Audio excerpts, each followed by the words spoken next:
Praise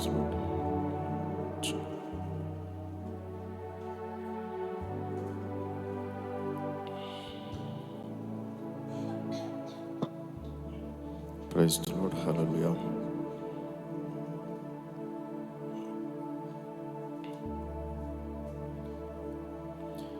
ఎన్నాడెన్నడు మారనిది నా యేసుని దివ్య ప్రేమ,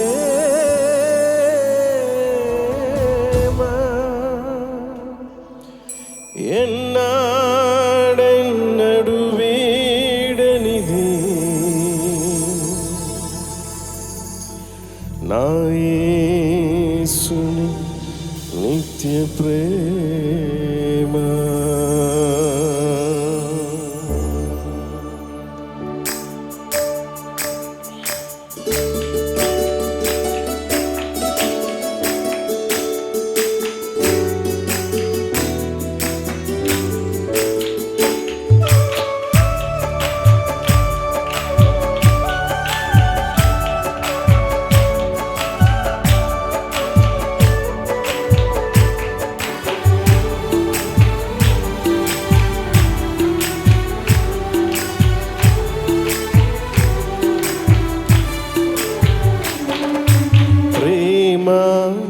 యేసుని ప్రేమ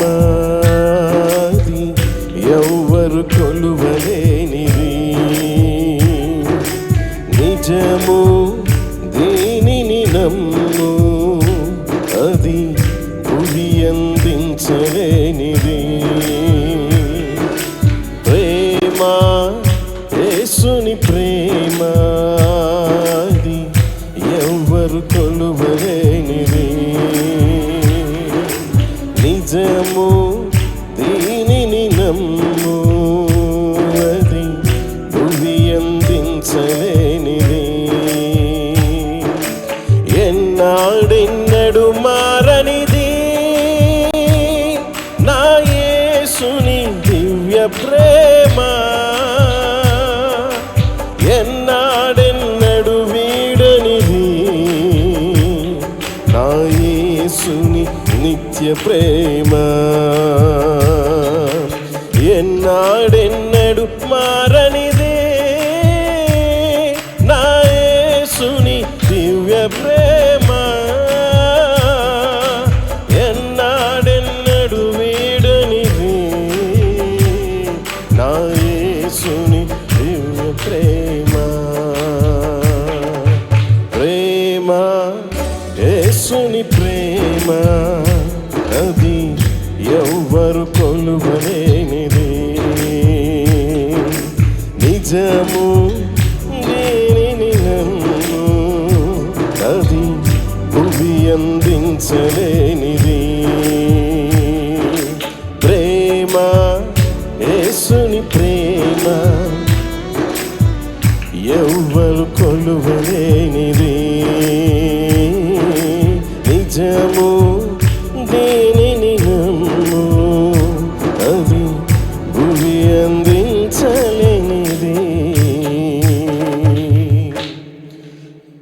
శక్తి కలిగిన తండ్రి, మంచి దేవ, వందనాలు చెల్లిస్తున్నాం. మాతో మాట్లాడండి, మాకు కావలసిన ప్రతి విధమైన ఆత్మీయ అనుభవాల చేత నింపండి.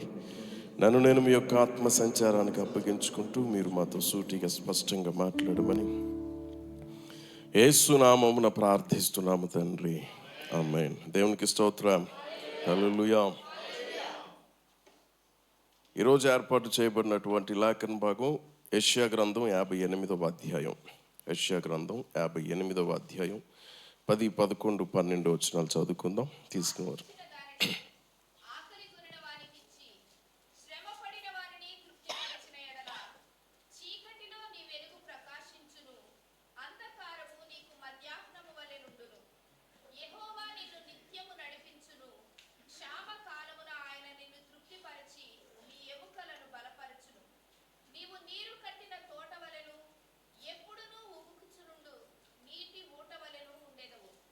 పూర్వకాలము నుండి పాడైన స్థలములను నీ జనులు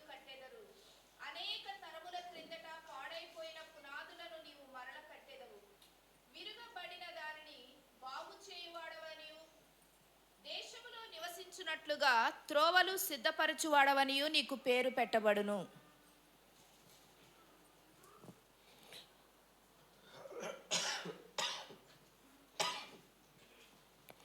ఇప్పుడు చదువుకున్నటువంటి లేఖన భాగం యెషయా గ్రంథం 58వ అధ్యాయం 10, 11, 12 వచనాలలో వ్రాయబడినటువంటి ఈ మాటలన్నీ కూడా పై వచనాలు. అంటే మొదటి నుంచి లేదా 3వ వచనం నుంచి వ్రాయబడినటువంటి మాటల్ని అర్థం చేసుకోవడానికి, ఈ విషయాలన్నీ మనకి స్పష్టంగా తెలియాలంటే ఒకసారి అవి కూడా తెలుసుకోవాల్సిందే. ఎందుకోసం అని అంటే ఈ అధ్యాయం ప్రారంభం నుంచి ఇవన్నీ కూడా దేవుని యొక్క మాటలు, లేకపోతే దేవుని యొక్క మనస్సు, దేవుడు ఏమని ఆలోచన చేస్తున్నాడో, తన ప్రజలలో ఏది ఉండాలని ఆశపడుతున్నాడో, ఏది కోరుకుంటున్నాడో ఆ విషయాలు మాట్లాడడం జరుగుతుంది. ముఖ్యంగా ఈ భాగం అంతటినీ కూడా మనం చదువుకోగలిగితే ఉపవాసం గూర్చినటువంటి మాటలు చాలా స్పష్టంగా, ఈ ఉపవాసం అనే ఆ అనుభవంకి వచ్చేసరికి దేవుని మనస్సులో ఉండేటువంటి, ఆయన ఆశపడుతున్న ఉపవాస దినాలు ప్రతిష్ఠించుకున్నటువంటి మనం దేవుడు ఆశపడుతున్నట్లుగా లేదా దేవుడు కోరుకుంటున్నట్టుగా ఉండగలిగే ఉపవాస అనుభవాల కోసం ఇక్కడ చర్చిస్తాం. ఈ ఉపవాసపు అనుభవాలన్నింటిలో కూడా ఇంచుమించుగా 3వ వచనం నుండి కూడా మనం చదివితే ఆ కింద ఆ వచనాలన్నింటిలో కూడా మీరు చాలాసార్లు నేను ఉపవాసం ఉండి ప్రార్థన చేస్తే ఎందుకేనో ప్రభా, నా వైపు ఎందుకు చూడవు, నా మాట ఎందుకేనో, నా మొర ఎందుకు నువ్వు జవాబు చెప్పవు అన్నట్టుగా మీరు మాట్లాడతారు. కానీ నేను దాని విషయంలో స్పందించకుండా ఉండటానికి కొన్ని కారణాలు ఉన్నాయి. నేను దాని విషయంలో ఆలోచించటానికి కొన్ని కారణాలు ఉన్నాయి. ఆ కారణాలు ఇవి అని ఆయన ఇంచుమించుగా 4-5 వచనాల నుండి కూడా ఆయన మాట్లాడడం చూస్తాం. అంటే ఒక మాట మనం స్పష్టం చేసుకోవాలి. ఉపవాసం ఉండే సంఘం లేదా ఉపవాసం ఉండేటువంటి దేవుని ప్రజలలో 2 రకాలైనటువంటి ఉపవాసపు అనుభవాలు ఆయన గమనించాడు, లేకపోతే ఆయన గుర్తించాడు అనే విషయాలు మనం అర్థం చేసుకోవచ్చు. ఏంటా 2 రకాలైనటువంటి ఉపవాస దినాలు? ఒకటి, వారు అనుకుంటున్నట్టు ఉపవాసం. అంటే ఏది ఉపవాసం అంటే అని వారి మనస్సులో ఉండే కొన్ని ఆలోచనలు. ఈ ఆలోచనలన్నింటికీ కూడా ఒక మాటలో చెప్పాలి అని అంటే దేవుడు కొన్ని విషయాలు మాట్లాడుతాడు. ఆ మాటలు మనం చదివే ప్రయత్నం చేద్దాం. ఉపవాసం ఉన్నప్పుడు మీరు ఎందుకు నన్ను లక్ష్య పెట్టరు, నా మాటలు ఎందుకు వినరు, నా మొర ఎందుకు మీరు ఆలకించరు, నన్ను ఎందుకు లక్ష్య పెట్టరు అన్నట్టుగా మీరు మాట్లాడతారు అని 3వ వచనం నుంచి మాట్లాడుతూ అసలు మీరు ఎలాంటి ఉపవాసం ఉంటున్నారో తెలుసా అని కొన్ని విషయాలు మాట్లాడతారు.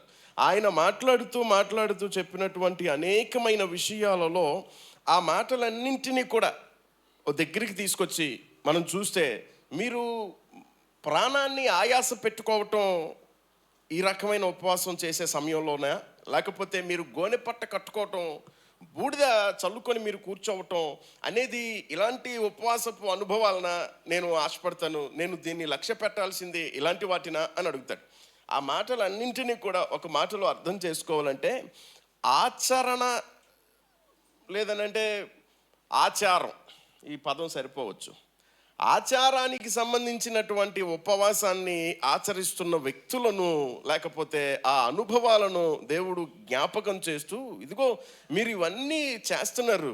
ఎందుకంటే పాత నిబంధన గ్రంథంలో ఉపవాసపు దినాలని ప్రతిష్ఠించిన ప్రతిసారి కూడా ఈ దేవుడు ఏవైతే మాట్లాడాడో ఈ అనుభవాలు కనిపిస్తాయి.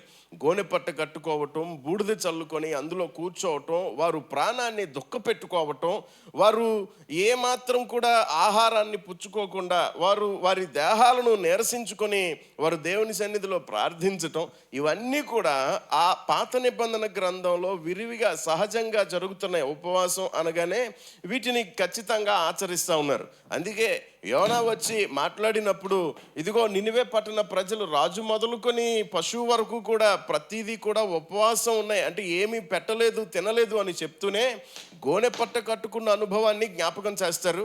తర్వాత బూడిద రాసుకున్నటువంటి అనుభవాన్ని జ్ఞాపకం చేస్తారు. ఎందుకంటే ఉపవాసం అనగానే మైండ్లో స్ట్రైక్ అయ్యే విషయాలు ఇవన్నీ. ఇది ఆచారం అనే విషయంతో ఒక పదంతో మాట్లాడుకుందాం మనం అర్థం అవటానికి. ఎందుకంటే అవన్నీ మనం చదివించడానికి అవకాశం లేక, ఆచార సంబంధమైన ఉపవాసాన్ని ఒకవైపు చూపించి నాకు ఇష్టమైన ఉపవాసం అని కొన్ని విషయాలు ఆయన మాట్లాడతాడు.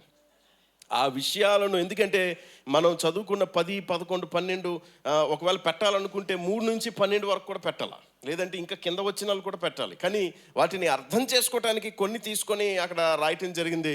అలా వాటిని అర్థం చేసుకోవాలంటే పైనున్న కాంటెస్ట్ను కూడా కొంత మనం చదవాల్సిందే. అది తెలుసుకోకుండా ఇది అర్థం అవటం అనేది కొంచెం జరిగే పని కాదు. అందుకనే పైన ఆచార సంబంధమైన ఉపవాసం కోసం చెప్తాడు. అది చెప్పిన తర్వాత ఆయన చాలా విషయాలు మాట్లాడుతూ ఇది కదా నేను కోరుకున్న విశ్వాసం అని చెప్పి కొన్ని విషయాలు ఆయన చెప్తాడు. వాటిలో ఉండేటువంటి అనుభవాలు కూడా మనం క్రోడీకరించి కొన్ని విషయాలు మనం మాట్లాడుకుందాం. ఇదిగో 5వ వచనంలో ఆయన అంటాడు, నేను ప్రీతిగా ఎంచే ఉపవాసం ఇదేనా అని ప్రశ్నించి 6వ వచనం నుంచి కొన్ని విషయాలు మాట్లాడతాడు. ఇది నేను చెప్పేస్తాను. ఇది ఎలాంటి అనుభవాలు అని అంటే ఇతరుల విషయంలో కల్పించుకునే విషయాల కోసం మాట్లాడతాడు. 6వ వచనం అంతా కూడా ఇతరుల విషయాలు, ఏది బంధకాల విషయాలలో కానీ వారికి ఉండేటువంటి వ్యసనాల విషయాలలో కానీ మీరు స్పందించాల్సిన విధానాన్ని 6వ వచనంలో చెప్తాడు. 7వ వచనంకి వచ్చేసరికి వారికి ఉండేటువంటి అక్కరల విషయం, ఆహారం కానివ్వండి, బట్టలు కానివ్వండి, అక్కర విషయం, వారికి అవసరం ఏదైతే ఉంటుందో వాటి కోసం మాట్లాడతాడు. ఆ తర్వాత 8వ వచనం కూడా ఇంచుమించు వారి అక్కర కోసమే మాట్లాడతాడు. అంటే 7, 8 వచనాలలో మనుషుల యొక్క అక్కర అనే విషయాన్ని ఆయన మాట్లాడుకుంటూ వస్తాడు. ఈ 9వ వచనంకి వచ్చేసరికి ఇక్కడ నుంచి తన మనస్సు ఏం కోరుకుంటుందో అనే విషయాలని స్పష్టం చేస్తూ కొన్ని మాటలు మాట్లాడతాడు. 6వ వచనం, 7వ వచనం, 8వ వచనం, 9వ వచనం, ఆ కింద వచనాలన్నింటిలో కూడా ఎలా ఉండాలి అనేది ఆయన ఆశపడుతున్నాడో అలాంటి అనుభవాలని జ్ఞాపకం చేస్తాడు. ఈరోజు కొన్ని మాటలు మనం ఈ ఉపవాసపు అనుభవాలను జ్ఞాపకం చేసుకుంటూ, ఎందుకంటే లెంట్ అనేది సహజంగా అందరూ ఆచరించదగిన విషయాలుగా, లేదంటే ఏ కారణం చేత ఆ సమయాన్ని వినియోగించుకున్నా ఒకటే అల్టిమేట్గా మనం గుర్తుపెట్టుకోవాలి, మనకి దేవునికి ఉండే సహవాసం మెరుగవ్వాలి. ఈ సమయాన్ని ఆ దేవునితో మనకు ఉండేటువంటి ఆ సహవాసాన్ని పెంచుకోవటానికి వినియోగించుకోవాలి. బయట ఆచార ప్రకారంగా ఏమన్నా కానివ్వండి, ఈ సమయాన్ని ప్రత్యేకించుకొని మనం గడపటానికి, ఉపవసించటానికి కొన్ని ప్రత్యేకమైన సమయాల్లో విశ్వాసులు ఇష్టపడతారు, ఆతృత పడతారు. అలాంటి సమయాలుగా ఎంచుకోండి. వాటిలో ఉపవాసం ఉండేటప్పుడు ఒకటి ఆచార సంబంధమైన, అంటే మనకి నచ్చినట్టుగా, ఇతరులకి నచ్చినట్టుగా, వేరే వాళ్ళు చెప్పినట్టుగా, మరొకరు అంటున్నట్టుగా ఈ ఆచార సంబంధమైన ఉపవాసం చేయటం వల్ల దేవునికి సంతోషమేం కాదు. అందుకే ఇది నాకు ప్రీతికరమా అని చెప్పి ముగిస్తాడు ఆ వచనాన్ని. అంటే నేను ఇష్టపడే పద్ధతులు అవి కనిపించట్లేదు. ఆచార సంబంధమైన ఉపవాసాన్ని ఆయన ఏమాత్రం కూడా సంతోషించడు. ఆ విషయం గుర్తుపెట్టుకోండి. ఆ కింద వచనాలకు వచ్చేసరికి నాకు ఏ విషయాలు ఇష్టము అని చెప్పి మీరంతా గమనించండి. 6వ వచనం, 7, 8, 9 వచనాల వరకు కూడా చూస్తే ఇక్కడ దేవుని ఉపవాసం చేసేటప్పుడు మనం ఎవరిని కేంద్రీకరిస్తాం? సహజంగా దేవుడు నా మరణాలి, దేవుడు, ఈ టాపిక్ ఉంటుంది. కానీ నాకు ఇష్టం ఏదంటే అని ఆయన చెప్పిన దాంట్లో దేవుని కొరకు చేసే విషయాలు కనిపించనంటే కనిపించవు, దేవుని కొరకు జరిగించే విషయాలు కనిపించనంటే కనిపించవు. మీరు ఇట్లా ఉండండి, మందిరానికి రండి, లేకపోతే పలానాది చెయ్యండి, ఈ విషయాలు ఏమి ఇక్కడ కనిపించవు. కానీ ఒక మాట నేను జ్ఞాపకం చేస్తాను. ఆ పై వచనాల్లో 4వ వచనాన్ని ఒక మారు చదివితే చివరి భాగంలో మనం చదవచ్చు. అన్యాయముగా గుద్దులాడుచు ఉపవాసముందురు మీ కంఠధ్వని పరమున వినపడునట్లుగా మీరిప్పుడు ఎప్పుడు ఆయన కోరుకునేటువంటి ఉపవాసంలో మొదటి అనుభవం. నువ్వు ఉపవాసం ఉన్నావా? ఆచార సంబంధమైన ఉపవాసం పాటించటం వల్ల, అది 2 రోజుల, ఒక పూట, లేదా 40 దినాల, 21 దినాల, 7 దినాల, ఏదన్నా డేట్ కానివ్వండి, అలా ఆచార సంబంధమైనటువంటిదిగా ఇతరుల కొరకో మరొకరి కొరకో మనం ఉపవసించటం వల్ల అది దేవుడు లక్ష్య పెట్టే ఉపవాసం కాదు. ఈవెన్ మనం ఏ విషయాలలో కూడా దేవుణ్ణి సంతోష పెట్టలేం. ఇది ఉపవాసపు అనుభవాల ద్వారా. ఆయన కోరుకునేది నీ ఉపవాసంలో ప్రాథమికంగా ఉండాల్సింది నీ కంఠస్వరము దేవునికి వినబడేటట్టుగా ఆ సమయాన్ని ఎన్నుకోవాల్సిందే. ఆయన మొట్టమొదటిగా కోరుకునే విషయం 4వ వచనంలో రివీల్ చేస్తాడు. మీరు ఈ కంఠస్వరం పరలోకమందు వినబడేటట్టు మీరు ఉపవాసం ఉండరు. అంటే ఈ డీలింగ్ అంతా కూడా మీకు ఇతరులకి కనిపించేలాగా, లేకపోతే ఇతరుల విషయాల్లో వాటిని ఏదో ఒక రకంగా ఆచార సంబంధంగా కనిపించడం. అంటే అందరూ ఎలా వెళ్తున్నారో మనం కూడా అట్లా పోవటం, అందరూ ఏం చేస్తున్నారో మనం కూడా అట్లా చేద్దాం, వారికి ఇలా చెప్పారు వాళ్ళు ఇలా చెప్పారు కాబట్టి అలా చేద్దాం. ఇలా ఈ సంబంధమైనటువంటి ఆచార సంబంధమైన విషయాల్లో ఒకవేళ మనం ముందు నుంచి ఒకవేళ అలా వెళ్తూ ఉంటే ఆగి ఆలోచించుకోవాల్సిన అవసరం ఉంది. ఎందుకోసం అని అంటే దేవుడు కోరుకునేది ఉపవాస దినాల్లో నీ స్వరం వినాలని. దేవుడు ఆశపడేది ఉపవాస దినాల్లో నీ కంఠస్వరము పరలోకం వరకు చేరేటంత స్వచ్ఛంగా ఉండాలని. ఈరోజు ఉపవాసం అని అనగానే ఏం చూస్ చేసుకోవాలంటే ఏ సమయం నుండి ఏ సమయం వరకు నేను ఏం తినకూడదు అని కాదు, ఏ సమయం నుండి ఏ సమయం వరకు నేను దేవునికి నా స్వరాన్ని వినిపించగలుగుతాను అనే విషయాన్ని మనం కన్సిడర్ చేసుకొని అప్పుడు ఆ సమయాన్ని మనం ఎన్నుకోవాల్సి ఉంటుంది. ఈరోజు ఉపవాస దినాన్ని పాల్గొనేటప్పుడు కొన్నిసార్లు ఉదయం నుంచి సాయంత్రం వరకు, కొంతమంది సాయంత్రం నుండి మళ్ళీ ఉదయం వరకు ఉంటారు, కొంతమంది ఉదయం నుంచి 3 గంటల వరకు ఉంటారు. టైం ఏదన్నా కానివ్వండి, మీరు కాసేపు చేస్తున్నారా పూర్తిగా చేస్తున్నారా అనేది మీరు ఎలా నిర్ణయించుకున్నారో మీ ఆరోగ్య పరిస్థితిని బట్టి వాటన్నిటిని మీరు సర్దుబాటు చేసుకోండి. కానీ ముఖ్యంగా సర్దుబాటు చేసుకోవాల్సింది ఏంటంటే ఈ సమయంలో మనం స్వరం దేవుని వినబడేటట్టుగా చేయగలుగుతున్నామా లేదా. ఇది దేవుడు ఆశపడేటువంటి ఉపవాసం, ఇది దేవుడు కోరుకుంటున్నటువంటి ఉపవాసం. ఆయన ఆశని నెరవేర్చేటువంటి మనసు మనం కూడా కలిగి ఉండాల్సిందే. ఆయన ఏం కోరుకుంటున్నాడో అది చేస్తేనే కదా, ప్రభా నేను ఇలా ఉన్నాను, నాకు ఎందుకు నా వైపు చూడలేదు, నన్ను ఎందుకు లక్ష్య పెట్టట్లేదు అని అడగటానికి మనకు ఒక సోర్స్ దొరుకుతుంది. అందుకే మలాకి గ్రంథంలో అంటాడు, నాకు ఇచ్చి శోధించండి అని అంటాడు. అంటే దాని అర్థం నీ నుండి చేయవలసిన నువ్వు చేసి నువ్వు ప్రశ్నిస్తే నేను జవాబు చెప్తా, నేను అప్పుడు దానికి అకౌంట్ చెప్తా. ఈరోజు మన నుండి దేవునికి వెళ్ళవలసినవి వెళ్ళకుండా మనం దేవుని క్వశ్చన్ చేయలేం. అసలు క్వశ్చన్ చేయడానికి అవకాశమే లేదు. ఆయన ఇచ్చిన అవకాశం ఏంటంటే నువ్వు చేసేవి చేసి నన్ను ఒక మాట అడిగితే నేను మాట్లాడతాను నీతో. ఆయన ఇచ్చిన అవకాశం అది, మనకు వచ్చే హక్కు ఏం కాదు. దేవుని ప్రశ్నించడానికి మనకు అసలు హక్కు లేదు. కానీ దేవుని సన్నిధిలో ఆయన కోరుకునేది మన ఉపవాస దినాలు ప్రారంభించబడిన తర్వాత నీ కంఠస్వరము దేవునికి వినబడేటట్టుగా ఆ సమయాన్ని మనం ఖచ్చితంగా ఆ ఉపవాస సమయంలో ఉంచాల్సిందే. ఇలా మనం ఉంచినప్పుడు ప్రభా నేను అన్ని రోజులు ఉపవాసం ఉన్నాను, నాకు ఇంకా అది క్లారిటీ రాలేదు, నువ్వు అడిగితే జవాబు చెప్తాడు ఆయన దేవుడు. ఈరోజు మనం గుర్తుంచుకోవాల్సిందే ఉపవాసం అంటే ఒక మాట చదువుతాను, 5వ వచనంలో ఆయన మాట్లాడతాడు, మనుషుడు తన ప్రాణమును బాధపరుచుకొనవలసిన దినము ఇదేనా. ఉపవాస దినంలో ఇది కూడా జరుగుతుంది అని చెప్పుకొచ్చాడు ఆయన. తన ప్రాణాన్ని దుఃఖపెట్టుకొని, ఎందుకంటే అన్నం మానేసిన వాళ్ళు ముఖం చూడండి ఎకారం అయిపోతుంది. ఎందుకంటే ఆ సామర్థ్యం శక్తి ఏమీ ఉండక తెలిసిపోద్ది, ముఖంలోనే తెలిసిపోతుంది. అంటే ప్రాణాన్ని ఎంతగా బాధ పెట్టుకుని ఉపవాసం చేస్తున్నావు అని అంటే, ఇదిగో ఆయన 4వ వచనంలో కోరుకుంటుంది, నీ స్వరం వినిపించకుండా నువ్వు ఎంత దుఃఖ పెట్టుకుంటే ఉపయోగం ఏముంది. నువ్వు ఎంత, ఇప్పుడు మనకి శ్రమ దినాల కార్యక్రమం జరుగుతూ ఉంటుంది. శ్రమ దినాలు అని అంటే దేవుని సన్నిధిలో మనల్ని మనం శ్రమ పెట్టుకుంటూ, మనల్ని మనం బాధపరుచుకుంటూ, ఆత్మీయ జీవితంలో ఏదో ఒక విషయాల్ని దేవుని ఆయన పొందిన బాధని గుర్తు చేసుకుంటూ ఏదో చేసే ప్రయత్నం చేస్తాం. కానీ అసలు శ్రమ పడవలసింది ఇదిగో మన కంఠస్వరం దేవునికి వినబడేలా చేయటంలో. ప్రాణము విసిగిపోయి లేదా ప్రాణము బాధ పెట్టుకోవలసింది ఉపవాస దినాన్ని ఇదిగో ఆకలితో కూర్చున్నంత మాత్రాన అది అయ్యేది కాదు. ఒకవేళ అలా ఆకలితో కూర్చుంటే అది పస్తవుతుందేమో, ఉపవాసం కాకపోవచ్చు.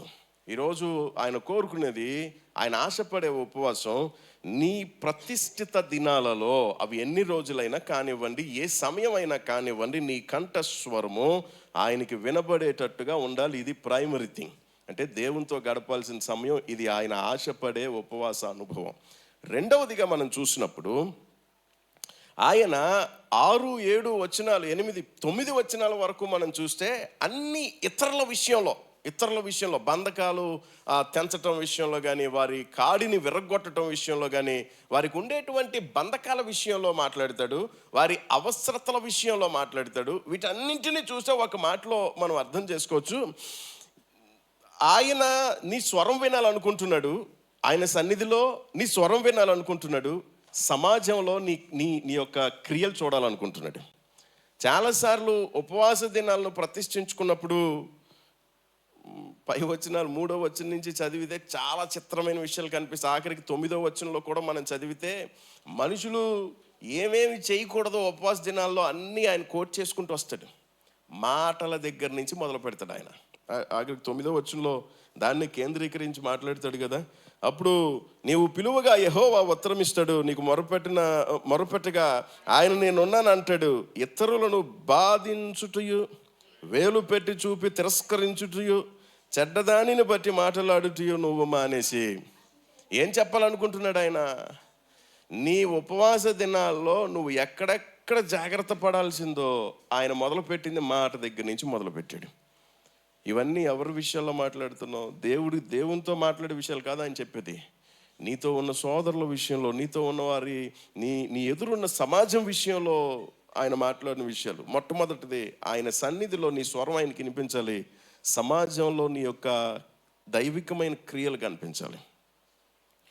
నువ్వు సమాజంలో సరిగ్గా మీన్స్ ఆయన ఆశపడేటట్టు క్రియలు కనిపించకుండా మనం ఉపవాస దినాలు ప్రతిష్ఠించుకొని మనం ముందుకెళ్తున్నప్పుడు ఆయన 5వ వచనాన్ని ముగించినట్టుగా, ఇది నాకు ఇష్టమైన ఉపవాసమా, ప్రీతికరమైనది మీరు అనుకుంటున్నారా అని ముగిస్తాడు. ప్రశ్నించి ఊరుకుంటాడు తప్ప జవాబు మన దగ్గర నుంచి రాదు.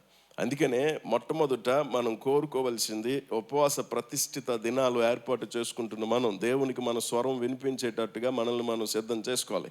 అలా సిద్ధం చేసుకుంటున్నటువంటి మనం చేయాల్సింది రెండవది, మన క్రియలు సరిగ్గా లేకుండా దేవుని సన్నిధిలో మన స్వరం వినిపించబడినా అది లక్ష్య పెట్టబడదు. అందుకే 9వ వచనంలో అప్పుడు ఆయన వింటాడు, నీ మొరకి నేనున్నానని అంటాడు అని చెప్తూ మాని అనే విషయాలు చెప్తాడు. మాని, విడిచిపెట్టండి కొన్ని అంటాడు. ఉపవాస దినాల్లో దేవునితో నీ స్వరం వినిపించటం ప్రాముఖ్యం, ప్రప్రథమం అయితే సమాజం విషయంలో మన క్రియల్ని మనం కొన్ని సరి చేసుకోవాల్సి ఉంటుంది. ఇదిగో పలానాది మాని నువ్వు ప్రార్థన చేయి, పలానాది మాని నువ్వు మొరపెట్టు, నేనున్నానని అప్పుడు చెప్తాడు దేవుడు. ఎంత స్పష్టంగా ఇది నేను ఆశపడే ఉపవాసం అని చెప్పుకొస్తాడు ఆయన. ఈరోజు ఉపవాస దినాలు ప్రతిష్ఠించుకుంటున్నప్పుడు ఇతరుల విషయంలో, అంటే మనతో ఉన్నవారి విషయంలో, నేను దేవుని ప్రేమిస్తున్నానని చెప్పిన వాడు తన సహోదరుని ప్రేమించకుండా నేను దేవుని ప్రేమిస్తానని చెప్తే వాడు దేవునితో అబద్ధం ఆడుతున్నాడు అన్నమాట. అంటే నువ్వు సహోదరుని ప్రేమించలేని వాడు దేవుణ్ణి ప్రేమిస్తున్నాడు అంటే అది ఉత్తనికే అని చెప్తాడు. సింపుల్గా చెప్తుంది దేవుని వాక్యం. అంటే ఆయన ఏం కోరుకుంటున్నాడు? దేవుణ్ణి ప్రేమించటం అనే అనుభవం నీవు ఈ ఆధ్యాత్మిక ప్రేమను సహోదరులలో చూపించటం వల్ల ఆయన దాన్ని రిసీవ్ చేసుకుంటున్నాడు. ఈరోజు ఉపవసిస్తున్నామా, ఇతరుల విషయంలో మన క్రియల్ని కొన్ని విషయాల్లో సరి చేసుకోవాల్సి ఉంటుంది, లేదా ఇతరుల విషయాల్లో మనం కొన్ని పరీక్షించుకోవాల్సి ఉంటుంది, కొన్ని మానుకోవాల్సి ఉంటుంది, కొన్ని విడిచిపెట్టుకోవాల్సి ఉంటుంది. అలా మాని సరి చేసుకొని విడిచిపెట్టుకోవలసిన విషయాలు ఏవైతే ఉన్నాయో అవి జరుగుతున్నప్పుడు దేవుడు తనకిష్టమైన ఉపవాస దినాలు ప్రతిష్ఠిస్తున్నారని ఆయన ఆశ నెరవేర్చిన అనుభవాన్ని మనం ఖచ్చితంగా చూడగలుగుతాం. కాబట్టి దేవుని సన్నిధిలో ఈ అనుభవాలన్నింటిలో కూడా ఇవన్నీ జరుగుతున్నప్పుడు డైరెక్ట్గా రెండు విషయాలు అక్కడ స్పష్టంగా చెప్తాడు. అంటే అవన్నీ మొత్తం చదవటానికి లేకుండా రెండు అనుభవాలు. ఒకటి, దేవుని సన్నిధిలో నీ స్వరం ఆయనకి వినిపించాలి, సమాజంలో దైవికమైన ప్రేమ క్రియలు అక్కడ కనిపించాలి. ఇవి చెప్తూ కిందకు వచ్చేసరికి రిజల్ట్ అనౌన్స్ చేస్తాడు. రిజల్ట్ చెప్పేస్తాడు డైరెక్ట్గా వచ్చి. కింద విషయాలు మనం చదువుతాం. 10 వచనం నుంచి మధ్య భాగంలో నుంచి కూడా మనం చదువుతాం. ఆశించిన దాన్ని ఆకలి కొన్న వారికి ఇచ్చి శ్రమపడిన వానిని తృప్తిపరిచిన ఎడల చీకటిలో నీ వెలుగు ప్రకాశించును. ఇక్కడ నుంచి చదివే ప్రతి భాగము కూడా ఉపవసించి, అది కూడా దేవుని ఆశ ప్రకారంగా మనసు కలిగి ఉపవసించిన వారికి దొరికే ఆశీర్వచనాలు మనం అక్కడ చదువుతాం. నువ్వు దీవించబడతావు. ఆ మాటలన్నీ చదువుతూ ఉంటే నిత్యము యెహోవా నిన్ను నడిపిస్తాడు, క్షామకాలమున ఆయన నిన్ను తృప్తిపరుస్తాడు. అంటే ఏమి దొరకని సమయంలో కూడా దేవుడు నిన్ను తృప్తిపరుస్తాడు, నీ ఎముకలను బలపరుస్తాడు. నీవు నీరు కట్టిన తోట వలె ఎప్పుడూ ఉబుకుచుండు నీటి వలె ఉంటావు. పూర్వకాలము నుండి పాడైపోయిన స్థలములను నీ జనులు కట్టెదరు. 12వ వచనంకి వచ్చేసరికి ఆయన మనస్సుకు నచ్చిన ఉపవసించి దేవుణ్ణి సంతోషపెట్టగలిగే మనుషులు వారు ఏం చేయగలరో 11వ వచనం చెప్తే, వారు ఏం పొందుకుంటారో 11వ వచనం చెప్తే, 12వ వచనం వారి తర్వాత తరాలు ఏం ఆశీర్వాదం పొందుకుంటే చెప్పుకొస్తాడు. అంటే ఒక ఉపవాస దినాన్ని ప్రతిష్ఠించుకొని దేవుడు ఆశపడేటట్టుగా దేవుని మనస్సుని అర్థం చేసుకొని ఆయనకి ఇష్టమైన ఉపవాసాన్ని అనుసరించినప్పుడు, ఆయన ఆశను అనుసరించే మనస్సు మనకి కలిగే ఉపవాసాన్ని మనం కంటిన్యూ చేసినప్పుడు అది మనకి మాత్రమే దీవెనగా నిలబడడం కాదు, అది మన తర్వాత తరాల వారి మీద కూడా ఆశీర్వాదకరంగా నిలబడుతుందని చెప్పుకొచ్చాడు. అందుకే ఆ 12వ వచనం నుంచి చదివితే, ఇదిగో నీ జనులు కడతారు, అనేక తరముల క్రిందట పాడైపోయిన పునాదుల్ని మరలా కడతారు, విరిగిపోయిన దాన్ని బాగు చేయబడుతుంది, దేశంలో నివసించున్నట్లు త్రోవలు సిద్ధపరచువాడు అని నీకు పేరు పెట్టబడుతుంది. అంటే నువ్వు అనేక మందికి ఆ అవకాశాన్ని కల్పించేవాడిగా నిన్ను దేవుడు ఉంచుతాడు. ఎంత మేలైనటువంటి పరిస్థితులను జ్ఞాపకం చేస్తాడు అని అంటే, తన మనసుకు నచ్చిన ఉపవాస దినాలను ఆచరించాలి అని ఆయన ఆతృత పడతాడు. ఈరోజు ఉపవాస దినాల్లో ప్రారంభంలో ఉన్నటువంటి మనం ఆయన మన స్వరం ఆయన సన్నిధిలో వినపడాలని ఆయన కోరుకుంటున్నాడు. ఆ రకమైనటువంటి పరిస్థితులను ఒకవేళ మనం అనుసరిస్తూ ఉంటే సమాజంలో కూడా మన ప్రేమను, మన దైవికమైనటువంటి ప్రేమ కలిగిన కార్యాలను మనం ఖచ్చితంగా చూపించాల్సిందే. 9వ వచనం ఖచ్చితంగా చెప్తా ఉంది, 10వ వచనం ఖచ్చితంగా చెప్తా ఉంది, ఇదిగో వారి విషయంలో నువ్వు చెయ్యాల్సింది. వారికి ఉండేటువంటి అవసరతలు, తర్వాత వారికి ఉండేటువంటి బంధకాలు, ఆ 2 విషయాలు చెప్తూ, నీవు వారి విషయంలో అన్యాయంగా చేసే వాటి విషయంలో కూడా జాగ్రత్తగా ఉండు, వాటిని విడిచిపెట్టు అని చెప్తాడు. కాబట్టి ఆఖరికి మనం మాట్లాడే ఆ చిన్న మాటల కోసం కూడా ఆయన ఉపవాస దినాల్లో చెప్తాడు. కాబట్టి ఈరోజు మనం గుర్తుంచుకుందాం, 2 అనుభవాలు జ్ఞాపకం చేసుకుందాం. ఉపవసించేటప్పుడు దేవుని సన్నిధిలో మన స్వరం వినపడేటట్టు మన ఉపవాస దినాలని క్రమపరుచుకుందాం. ఆ సమయాల్ని సరిగ్గా అరేంజ్ చేసుకోండి. ఒకవేళ దేవుని సన్నిధిలో సక్రమంగా మనం మన స్వరం దేవునికి వినిపించగలుగుతున్నాము అని మనకు అనిపించినప్పుడు వెంటనే మనం సరిచూసుకోవాల్సినవి, విడిచిపెట్టాల్సినవి కొన్ని ఉన్నాయి. వాటి విషయంలో మనం సరిచేసుకునే ప్రయత్నం చేద్దాం. ఇలా చేస్తున్నప్పుడు మనం ఉపవాస దినాలు ముగించేసరికి అంతా దేవుడు ఆశపడేటంత ఉపవాసాన్ని, ఆ అనుభవాన్ని కలిగి ఉండటానికి ఖచ్చితంగా దేవుడు మనకు కృపిస్తాడు. కనుక అది ఒక రోజుకి అయిపోయే కార్యం కాదు. కాబట్టి ప్రతిసారి మనం దీన్ని రిపీట్ చేసుకుంటూ, అలవాటు చేసుకుంటూ ముందుకు వెళ్ళే ప్రయత్నం చేద్దాం. అందుకే ఈ 2 విషయాలు జ్ఞాపకం చేసుకుందాం. మన క్రియల విషయంలో, మన సమాజం విషయంలో, మన సహోదరుల విషయంలో, మన దైవికమైన ప్రేమను కూర్చున్నటువంటి క్రియల విషయంలో దేవుడు అకౌంటబిలిటీ అడుగుతాడు. రెండోది, నువ్వు ఉపవసించినప్పుడు దేవుని సన్నిధిలో నీ స్వరం వినిపించే అనుభవాన్ని బట్టి అకౌంటబిలిటీ అడుగుతాడు. ఒకవేళ అలా జరగట్లేదు అని అంటే మనం నిశ్చయించుకోవచ్చు, అది ఒక కొలమానం అనుకోవచ్చు, అది ఆచార రీతిగా జరుగుతున్న ఉపవాసంగా ప్రారంభించబడి ముగించబడుతుంది. ఈ ఉపవాస దినాలు ప్రారంభించబడిన తర్వాత ముగించబడే లోపు ఖచ్చితంగా సంఘం అంతా కూడా ఒక అద్భుతమైన అనుభవంలో నా ఆత్మీయ జీవితం వృద్ధి చెందిందనో, ఒక అద్భుతమైన ఆత్మీయ అనుబంధాన్ని నేను పొందుకోగలిగానో, మనం ఆ నిశ్చయత మనం కలిగి ఉంటే ఖచ్చితంగా దేవుడి ఉపవాసానికి తగినటువంటి ఫలితాన్ని మనం అనుభవించాం దేవుని సన్నిధి నుంచి అని మనం అర్థం చేసుకోవచ్చు. అందుకే వస్తున్నామా వెళ్తున్నామా అనేది అది మనం కన్సిడర్ చెయ్యొద్దు. ఏమీ మనం దొరికింది, ఏం ఆశీర్వదించబడ్డాం ఈ 40 దినాల వల్ల, ఇది నేను ఎదిగాను, ఈ విషయంలో నేను పడిపోకుండా గట్టిగా నిలబడ్డాను, ఏదో ఎదగాల్సిన పనుకోలేదు, గట్టిగా ఉన్నాను, నేను స్థిరపరచబడ్డాను.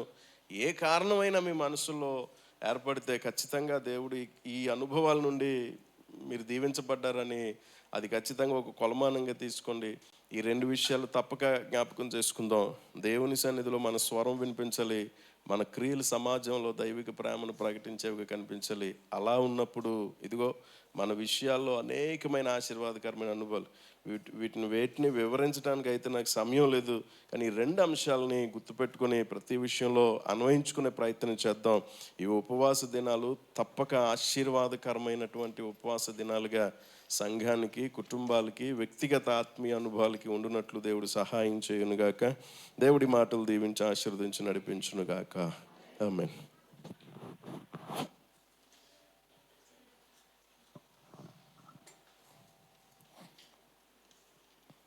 చక్కటి వాక్య సందేశాన్ని మనం మొదటి రోజు పొందుకోవటానికి దేవుడు కృప చూపించాడు. ఉపవాసం